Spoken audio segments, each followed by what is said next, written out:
go, I don't have where I go, I do not have a signal. Anyway, I'm gonna try to do this. I've had several people ask me. It's Sunday afternoon, sitting here, beautiful day, about 68 degrees, maybe less than that. Sitting out here in my patio that I built by hand. I call it my patio in the woods. A little swing around and look at it. I did all this by hand, pick and shovel.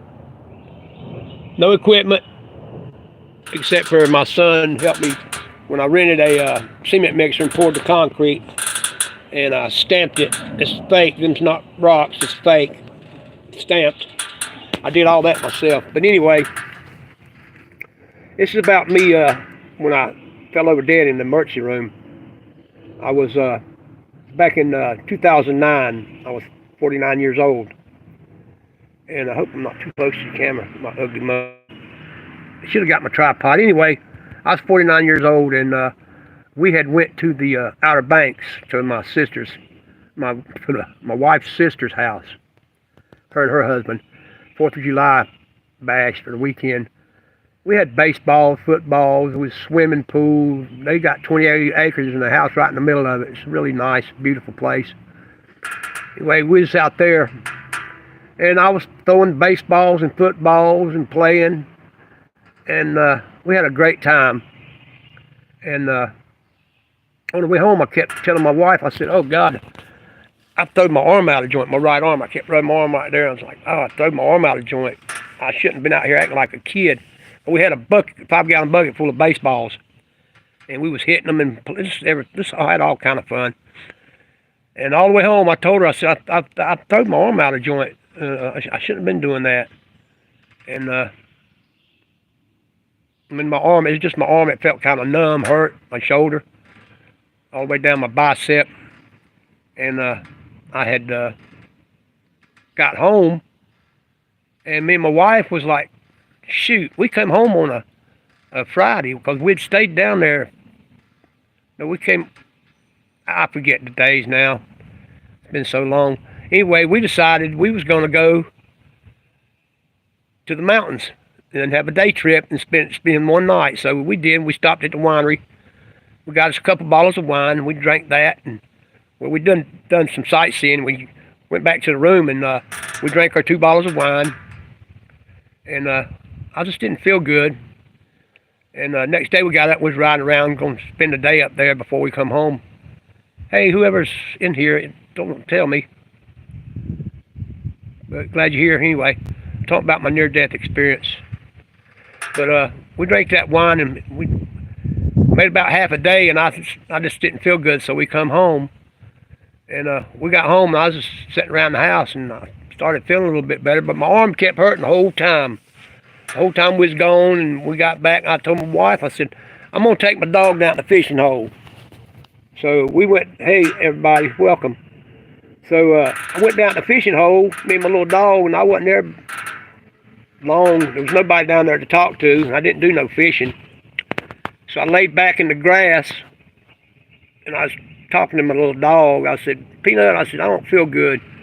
We're going to go back home. So we come home. My wife said, you wasn't gone long. And I said, I don't feel good. I said, my arm's killing me. I just don't feel good.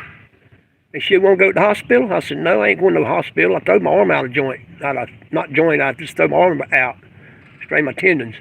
I did that before. I played baseball all my life. And anyway, I said, I'm going to lay down. So I laid down, and I started hurting in my jaw. Up under my chin, in my jaw, real bad. My neck and my jaw. My arm was getting worse, and I started having a little bit of pains up high right here in my chest. Not down here and in my heart, but up here. And anyway, my wife talked me into going to the hospital because I started having them jaw pains. If you ever had pains in your jaw, go to the ER, call an ambulance. But I drove myself there. She wanted to drive, but I wouldn't let her. I drove my truck. And kind of drove fast because I was worried. And I wished I wouldn't have because I put our lives in danger. But anyway, we got to the ER, and I got out of the truck. I said, here, you go park this truck. I'm going on in there. And I went in. I told the old man that was there at the desk, I guess it was a volunteer or something. I told him, I said, yeah, I said, my arm's killing me, my shoulder. I said, and I'm hurting up in my neck here, in my jaw. He said, okay, you go have a seat, and I'll call you. And I went over and sat down. My wife come back in after she parked the truck, and she said, what are you doing sitting here? And I said, well, that old fella told me to have a seat over here. She said, no, no, no. You might be having a heart attack. They need to see you right away. She went over and told the nurse what was going on with me, and the nurse said, yeah, he needs to be seen, absolutely. So they got me in a wheelchair and rolled me back there. And of course, they wanted to know my insurance, how I was going to pay my insurance and everything before they could give you any service. You know, money first, always. And I started giving my information, and I reached back and was putting my wallet back in my back pocket. And I told my wife, I put my wallet in my pocket, and I said, oh gosh, I'm dizzy. I said, I feel so dizzy, and I put my hands down, and everything went black, and my head went down. I guess my wife told me she caught my forehead, is what my wife said. The pain went away. I was having no pain. All of a sudden, the pain went away, but I got dizzy. And my wife said my head fell, and she caught my head with her hand. And I don't know about being a ghost when you die, but that's not the very end. Death's not, or anyway, what with me. Anyway, she said they rolled me back there. All I know is I woke up, and the doctor was grounding my chest like this, saying, wake up, breathe, wake up. I woke up, my eyes were fluttering. All I could see was these bunch of pretty little nurses around me, and they were sticking aspirins in my mouth, going, chew these up, this aspirins, chew it up, chew it up. I told the doctor, I said, man, I'm sorry, I passed out there. I said, I passed out, and out there waiting. He said, no, you didn't. He said, your heart stopped. He said, you've been gone for about 5-6 minutes. He said, we had to shock you and bring you back. I said, I was dead? He said, yeah, you're officially dead for 5 or 6 minutes. I said, wow. I said, where's my wife? He said, I need to ask you some questions. He said, after 5 minutes, you start having brain damage with lack of oxygen. He said, I need to ask you some questions. He said, what's your name? I said, Randy. He said, spell it. I said, where's my wife? He said, spell your name. I said, R-A-N-D-Y. Where's my wife? He said, you know where you at? I said, yeah, I'm at the hospital. Where's my wife? He said, you know what hospital you in? I said, yeah, I'm in Gatz Memorial. Where's my wife? He said, what day is it? I said, Saturday. Well, where's my wife? And he got frustrated because I was more worried about her than anything else. And he jerked around and he pointed his finger. He said, go get his wife right now. Go get her. And he kept asking me questions. A couple of minutes later, my wife come in there and went down and hugged me. And she looked like a mess. Face was red and swollen eyes and everything. Where she'd been crying. And I said, I'm going to be all right, honey, you know, and everything. And doctor told her what it was, and they was going to put stents in me and take me down to the operating room. So they give me a shot of morphine. Man, I never had that stuff before. I broke out in a sweat. Broke out in a big old sweat. And them girls started pushing me down the hallway. And I remember because I was messed up on that stuff. I felt good. I felt real good. And I was sweating so bad, the air going down that hallway felt good on me. The breeze, it just felt so good. I remember that. They took me in there and popped 2 stents in my leg. They called it an intervention. And they had a male nurse come in there, and he had to hold my leg for like an hour with all his weight on my leg for over an hour. And after that, they put a great big sandbag on my leg and left it for like the rest of the day. And I'm like, why are y'all having to do all this? And they said it was an intervention. We didn't plan to go in you like we do a heart cath, to where we, you know, take it easy and everything and make it easy on you and us. He said, so you'll bleed out if we don't get this clogged. And you've on blood thinners, so it makes it difficult. So anyway, that's what they did. They put 2 stents in me, and they got me back in the room after I sat and laid down in the critical care for a few hours, and then they took me up to a room. And then I laid there for a few days. Well, about the third day, I told my wife, maybe the second day, I told my wife, I said, I want to ask you some questions. And she said, yeah, what is it? I said, what did you do when I fell out there? And she said, well, you fell out and I grabbed your head with my hand. So your head, I just grabbed your head and pushed it back. And she said, I started screaming. And she said, they come and grabbed you and started running with you in the wheelchair. And she said, your feet was dragging the ground. I thought, oh my God, they're going to break his feet. And she said, but they didn't even care about that. And I said, what did they do with you? She said, what do you mean? I said, where'd you go? And she said, they put me in some room in there. And I said, well, I keep having this vision, and I've been laying here, and I keep thinking about it, and this vision. I said, you were in this room, and you had your hair in your hands like this, both hands with your hair, and you were crying and boo-hooing and screaming, not screaming loud, but crying uncontrollably. I said, and there was this brown leather couch. We had wooden arms on it, and a chair and a table, and some flower, but it wasn't no pretty flowers. It was just a green fern or something. I said, there was a picture on the wall behind that couch. I said, it was a small, like a love seat. I said, and that picture was like a field of flowers or something. And I just keep seeing you in there crying and pulling your hair. And she said, I wasn't pulling my hair, honey. She said, I had my hand, she had long hair. She said, my hands were like this. It looked like I was pulling my hair maybe, but I wasn't. I was like that. She said, how do you, I said, I saw you. And she's standing there with her mouth dropped open. What do you mean you saw me? I said, well, when I woke up, I kept asking where you was, because I was worried more about you than I was myself. God, you was crying, you was so upset, and I never seen you upset like that before, and it was worrying me. I said, but I was looking down at you like I was up, like over the ceiling. I must have been over the top of the door, or in the door. I said, because I could see you, and there was no doors or windows in there, so I must have been in front of the door or up over the door, looking down, kind of like at you. I said, I may have been standing up at the door looking at you. I may have been standing there at the door. And I said, that's what I saw. And she said, oh my God. She said, they took me. She said, I started screaming, and they took you and rolled you off. They took me in that room and just took me in there by myself. I said, I know I was kind of mad because you was in there by yourself. She said, I don't know how you knew all this stuff.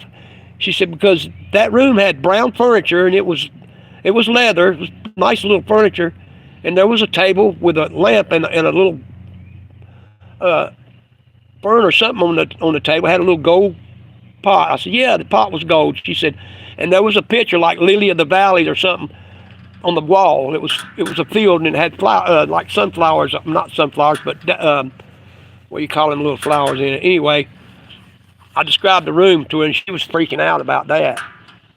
But I didn't go to heaven. I mean, I didn't see God, and I didn't see hell or flames. Thank God for that.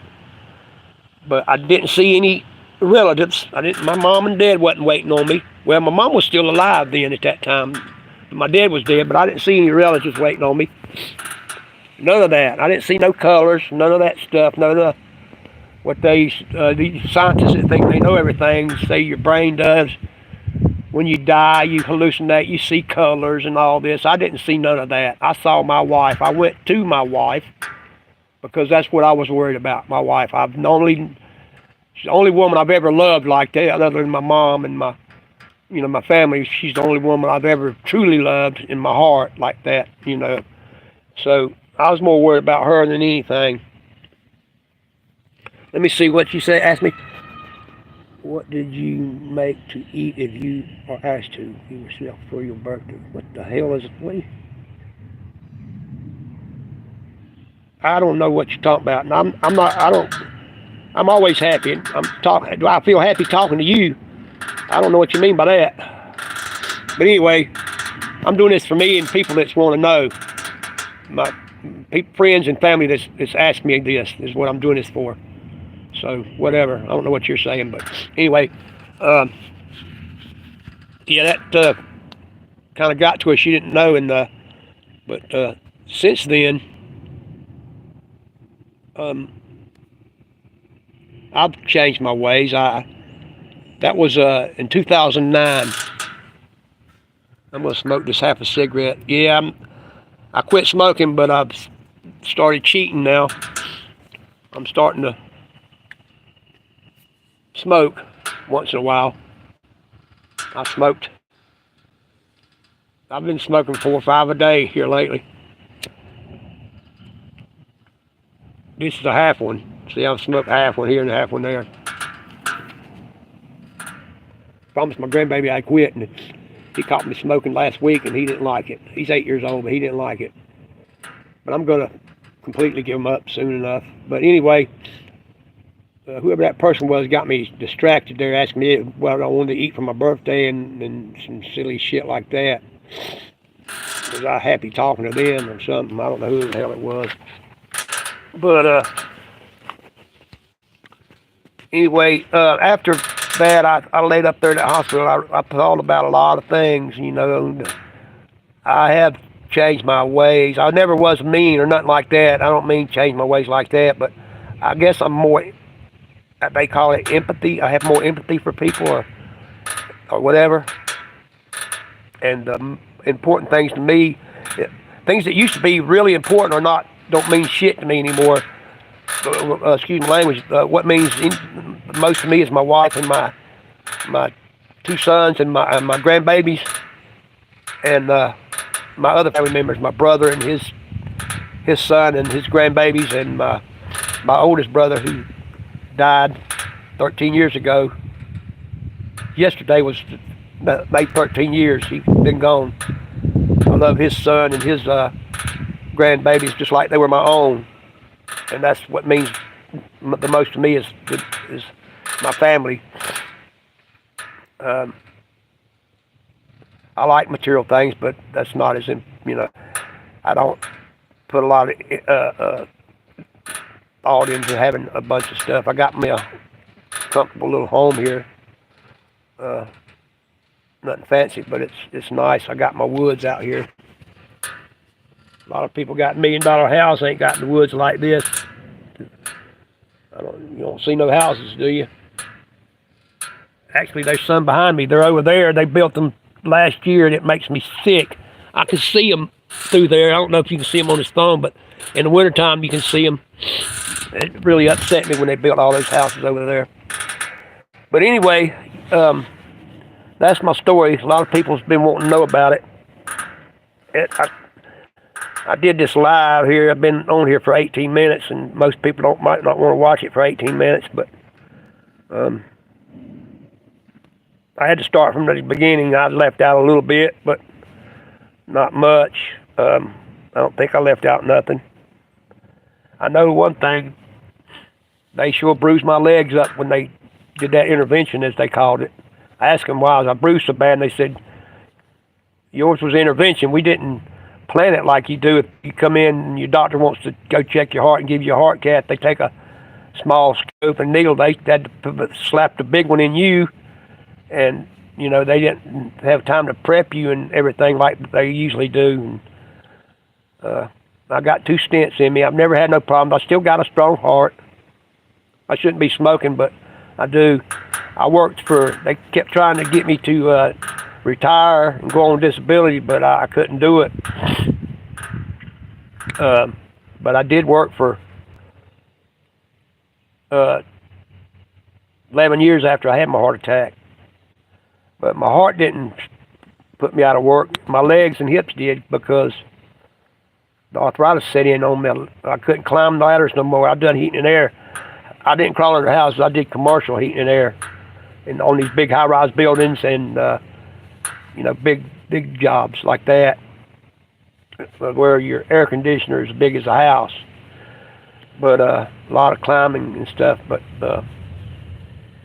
strenuous work. But I couldn't do it no more because I got threw out of the car back in 1987, And they told me I'd have a lot of arthritis when I got older. I didn't break no bones. I was going down the interstate and got threw out of a car and tore and strained every joint in my body.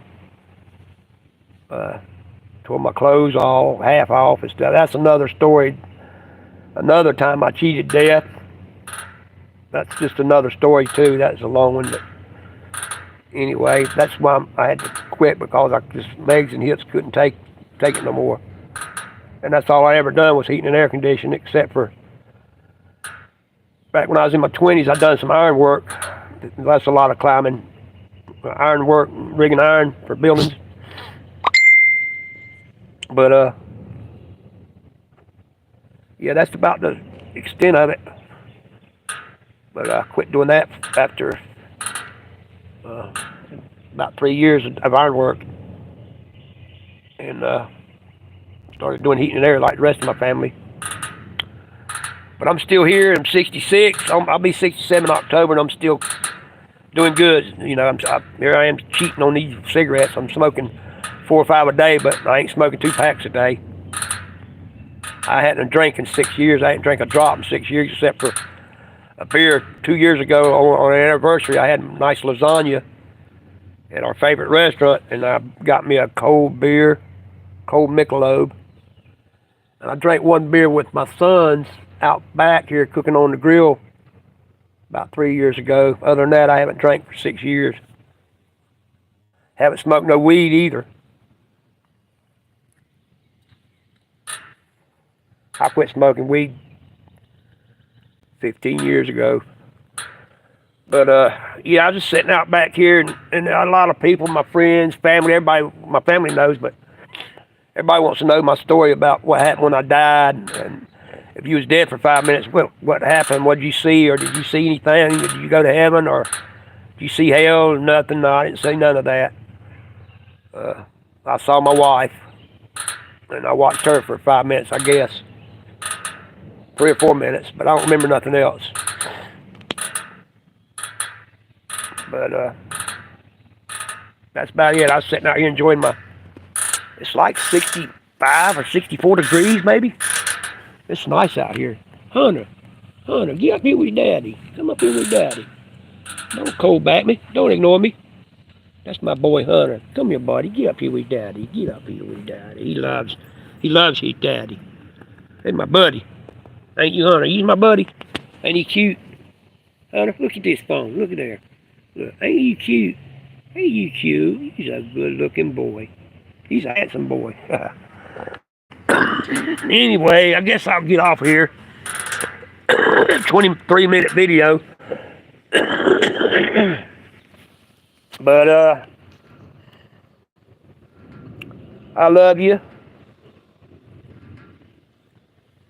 And I appreciate you watching. And I'm gonna be going in here eating me some crock pot chicken and whatever she's cooking in there in a little bit. But it's just so nice out here. I want to come out here. I thought, man, it'd be a good time to do a video. Though. It's quiet and peaceful. I usually got my grandbabies Saturday and Sunday, but I didn't get them this weekend. I went camping, and I got home Friday afternoon late, and I was so tired. My legs and back was hurting. I was so tired. I got slept. Me and Carla, we went to bed about 6 o'clock Friday night and slept till about 9. And both of us woke up and used the bathroom and ate us something and went back to sleep. And we woke up at 9 o'clock the next morning. And yesterday I went to the store. I was gone for about 2 hours. I had to go to 3 stores. And that took me a while. And just lay around the house, and I feel a lot better today. My back and legs ain't hurting as bad. But that's it. And I went camping with some friends and had a good time. But it's just so nice out here. I can't believe it. Got a breeze blowing, a little breeze. Limbs, little leaves moving around. Some of them. Anyway, I'm going to get off here and see if I can get this video uploaded. Hopefully I didn't waste my time. And Saranada, adios, and I'll be back. I don't know. Let's see. I need to just hit that arrow.